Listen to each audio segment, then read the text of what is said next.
श्री शिवाय नमस्तुभ्यम। दोस्तों, आप सभी लोग जानते हैं कि 15 जुलाई 2023 को है श्रावण महीने की शिवरात्रि, पहली शिवरात्रि। क्योंकि इस बार अधिक मास होने के कारण श्रावण में आपको 2 शिवरात्रियां देखने के लिए मिल रही हैं। तो इस बार पंडित जी ऑनलाइन 2 शिवरात्रि की पूजन कराने वाले हैं, इसलिए आपको और ज़्यादा फल यहाँ पर मिल सकता है। जिसकी पहली जो श्रावण की शिवरात्रि है वो 15 जुलाई 2023 को है।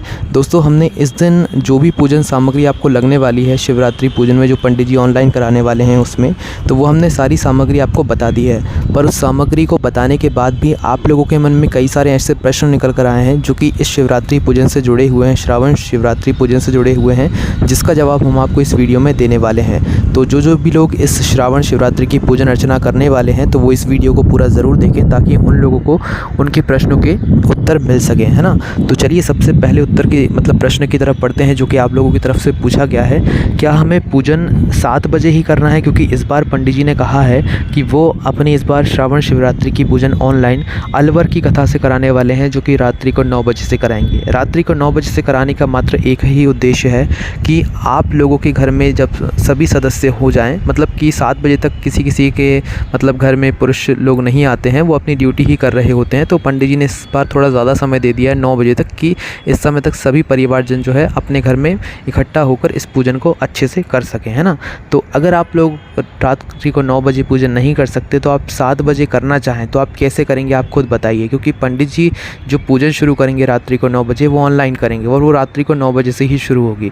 तो अगर कोई सोच रहा है कि भाई हम 7 बजे पूजन कर लें, तो भाई वो इस बार जो है संभव नहीं है। तो कोशिश यही करना आप लोग कि रात्रि को 9 बजे पूजन अर्चना कर लो। पर जब भी आपसे नहीं हो पा रहा है, बहुत दिक्कत है, तो भाई आप उस स्थान पर 7 बजे ही अपनी इस श्रावण शिवरात्रि की पूजन को कर सकते हो। पिछले साल की आप लोग श्रावण शिवरात्रि की ऑनलाइन जो पंडित जी ने पूजन कराई थी वो निकाल कर आप उसके हिसाब से पूजन अर्चना कर सकते हो, ठीक है। बाकी इस बार जो 15 जुलाई को श्रावण शिवरात्रि की ऑनलाइन पूजन होने वाली है वो रात्रि को 9 बजे से ही शुरू होगी, है ना।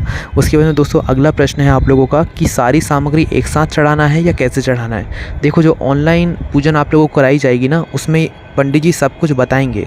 जैसे कि जो सामग्री आपसे बोला है ना कि भाई आप ये सामग्री इकट्ठे करके रख लो, तो आप जो सामग्रियाँ रखे रहोगे ना, उन्हीं में से पंडित जी जब ऑनलाइन पूजन कराएंगे तो उसमें से वो आपको बताते जाएंगे कि पहले आपको ये सामग्री चढ़ाना है, पहले आप फिर उसके बाद ये चढ़ाना है। तो इसमें ऐसा कोई प्रश्न नहीं है कि आपको एक साथ पूरी सामग्री चढ़ाना है या एक साथ या अलग अलग चढ़ाना है, ठीक है। तो उस समय जब पूजन शुरू होगी तो आपको सब कुछ बताया जाएगा कि आपको कैसे कैसे अपनी सभी सामग्रियाँ चढ़ानी है ना। उसके बाद में दोस्तों शिवलिंग का विसर्जन कब करना है, ये प्रश्न भी बहुत सारे लोगों ने किया है। देखिए, श्रावण महीने की जो शिवरात्रि होती है ना, मात्र यह एक ऐसा दिन होता है जिस दिन आप लोग जो पार्थिव शिवलिंग का निर्माण करते हैं उसका अगर आप विसर्जन रात्रि में ना भी कर पाएँ तो आप इसका विसर्जन कब कर सकते हैं, प्रातःकाल सुबह सुबह। सिर्फ श्रावण महीने की शिवरात्रि की हम बात कर रहे हैं। आप किसी और शिवरात्रि पर पार्थिव शिवलिंग का निर्माण करके उसे एक दिन मत रखिएगा, ठीक है। सिर्फ श्रावण महीने की शिवरात्रि का जो शिवलिंग होगा उसे आप पूजन अर्चना करने के बाद रात भर रख सकते हैं, और रात भर रखने के बाद फिर सुबह जो है उसका विसर्जन कर सकते हैं। और विसर्जन करने के लिए आपको, अगर आपके घर के आसपास कोई नदी, बावड़ी या तालाब है तो वहाँ पर आप जा सकते हैं या सरोवर में जा सकते हैं। और अगर नहीं है तो आप अपने घर में ही किसी भी अच्छे से जल में, शुद्ध जल में, पात्र में जो है इस अपनी शिवलिंग का विसर्जन कर सकते हैं, कोई दिक्कत नहीं है ना। उसके बाद में दोस्तों अभिषेक से पहले क्या भोजन करना, ये भी प्रश्न कई सारे लोगों ने किया है। देखो, अगर नियम के हिसाब से देखा जाए तो जब हम भगवान की पूजन करते हैं ना, तो जब हमें भोजन नहीं करना चाहिए, मतलब कि कोई ज़्यादा समय नहीं होगा 9 बजे, तो कोशिश आप यही कीजिए कि जब आप अपनी पूरी पूजन संपन्न कर लें उसके बाद ही आप भोजन करें, है ना।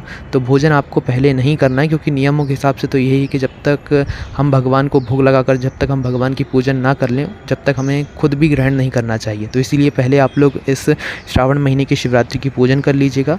उसके बाद सब कुछ आपका काम हो जाए, ऑनलाइन पूजा हो जाए, उसके बाद फिर आप लोग अपना भोजन ग्रहण कीजिएगा, ठीक है। तो अभिषेक से पहले आपको भोजन ग्रहण नहीं करना है, इस बात का आपको ध्यान रखना है।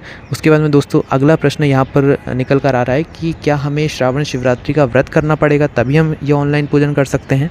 तो देखिए दोस्तों, ये ज़रूरी नहीं है, ये पूरा आपके ऊपर निर्भर है कि अगर आप लोग मासिक शिवरात्रि का व्रत रखते हैं तो भाई आप अपना व्रत रखें, कोई दिक्कत नहीं है। और अगर आप नहीं भी रखते हैं तो भी आप पूजन कर सकते हैं। और अगर आप व्रत रखते भी हैं तो भी आप ये पंडित जी द्वारा बताई गई ऑनलाइन पूजन को 15 जुलाई को रात्रि को 9 बजे कर सकते हैं। तो व्रत रखें चाहे ना रखें, आप पूजन कर सकते हैं, इसमें कोई भी दिक्कत नहीं है, है ना।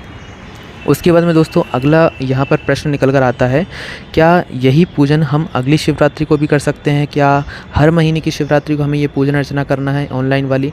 तो देखिए, श्रावण महीने की शिवरात्रि अलग होती है और इस बार 2 श्रावण महीने की शिवरात्रि हैं, जिसमें से पहली 15 जुलाई 2023 को पड़ रही है, फिर जो दूसरी पड़ेगी वो अधिक मास में पड़ेगी, श्रावण अधिक मास में, है ना।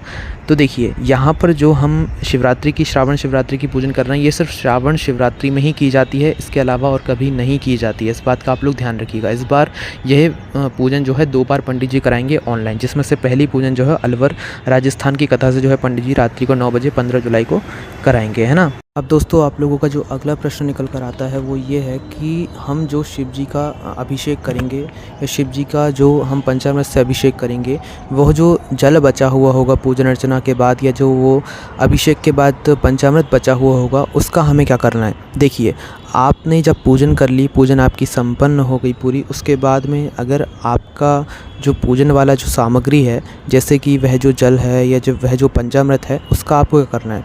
उसको आपको किसी भी वृक्ष के नीचे डाल देना है, ठीक है। मात्र तुलसी जी के पौधे को छोड़कर आप उस पंचामृत या उस जल को, शिव जी पर चढ़े हुए अभिषेक के जल को आप किसी भी वृक्ष के नीचे डाल सकते हैं पूजन अर्चना के बाद में, ठीक है। उसके बाद में दोस्तों अगला जो प्रश्न निकल कर आ रहा है वो ये है कि ये जो ऑनलाइन कथा ये कहाँ पर आएगी? देखिए, जहाँ तक है 100% जो है ये जो आपको ऑनलाइन कथा है ये यूट्यूब पर देखने के लिए मिल जाएगी। आस्था चैनल के ऑफिशियल यूट्यूब चैनल पर भी देखने को मिलेगी और पंडित प्रदीप मिश्रा जी के ऑफिशियल यूट्यूब चैनल पर भी जो है ये ऑनलाइन कथा रात्रि को 9 बजे से उनके यूट्यूब चैनल पर शुरू हो जाएगी, ठीक है। और फेसबुक पर भी ये लाइव चलेगी। हो सकता है कि ये आस्था चैनल पर भी लाइव चले, पर इसका अभी कुछ पक्का नहीं है ना। और कई लोगों ने ये भी कहा कि क्या ये सभी जानकारी इंटरनेट पर उपलब्ध है? देखिए, अभी हम आज के दिन ही हमारी वेबसाइट BHOLENATH भोलेनाथभक्ति.com हमारी वेबसाइट है और इस वेबसाइट पर हम आप लोगों को ये पूरी पूजन सामग्री और विधि आज के दिन डाल देंगे, है ना। तो आप वहाँ पर जाकर आराम से बैठकर इस जानकारी को या इस पूजन सामग्री को बैठकर पढ़ सकते हैं।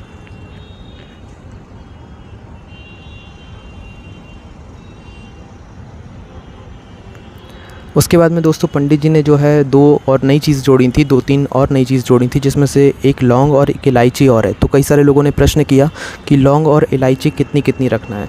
तो देखिए, आप 3-4 या 5-5 मात्रा में जो है लौंग और इलायची रख लीजिए। भले ही 1-1 2-2 लग जाएं, पर आप 5-5 मात्रा में लौंग और इलायची को रख लीजिए, अपनी पूजन सामग्री में मिला लीजिए। उसके बाद में दोस्तों कई सारे लोगों ने ये भी प्रश्न किया कि हमारे घर में पहले से शिवलिंग है, क्या हमें फिर से शिवलिंग बनाने की ज़रूरत है? देखिए, श्रावण शिवरात्रि में आपके घर पे भले ही शिवलिंग हो या ना हो, आपको पार्थिव शिवलिंग बनाकर उसकी पूजन अर्चना करना होता है। मतलब मिट्टी का शिवलिंग बनाकर उसकी पूजन अर्चना करना होता है, ठीक है। अब पूजन अर्चना के बाद आप लोगों को जो भी काम है वो हमने आपको सारे बता ही दिए हैं। उसके बाद में दोस्तों जो शिवलिंग है वो कब बनाएं हम लोग? जो 15 जुलाई को श्रावण की शिवरात्रि है, उस दिन जो हमें शिवलिंग बनाना है वो कब बनाएं? ये भी प्रश्न कई सारे लोगों ने पूछा है। तो देखिए, उस शिवलिंग को आपको शाम के समय या जब पूजन शुरू होने वाली हो उसके 1-2 घंटे पहले बनाकर रख लेना है। कोई ये भी पूछ रहा है कि भाई क्या इस शिवलिंग को हमें सुबह सुबह बनाकर रख लेना चाहिए, क्योंकि सूखने में भी समय लगता है। तो सुबह भी बनाएंगे तो कोई दिक्कत नहीं है, बस ध्यान ये रखना है 15 जुलाई को श्रावण शिवरात्रि के दिन ही आपको उस पार्थिव शिवलिंग का निर्माण करना है मिट्टी से, है ना। आपके घर में भले ही शिवलिंग हो या ना हो, आपको अलग से शिवलिंग बनाना है ना। तो ये सभी प्रश्न थे जो कि आप लोगों ने अभी पूछे हुए थे। अगर अभी भी आपके मन में कोई प्रश्न है तो उसे आप हमसे कमेंट करके पूछिए, हम आपको उसका जवाब जरूर देंगे। अगर आपको कोई भी प्रश्न है तो कमेंट करके आप पूछ सकते हैं। ओम नमः शिवाय, जय बोले बाबा श्री शिवाय, नमस्तुभ्यम।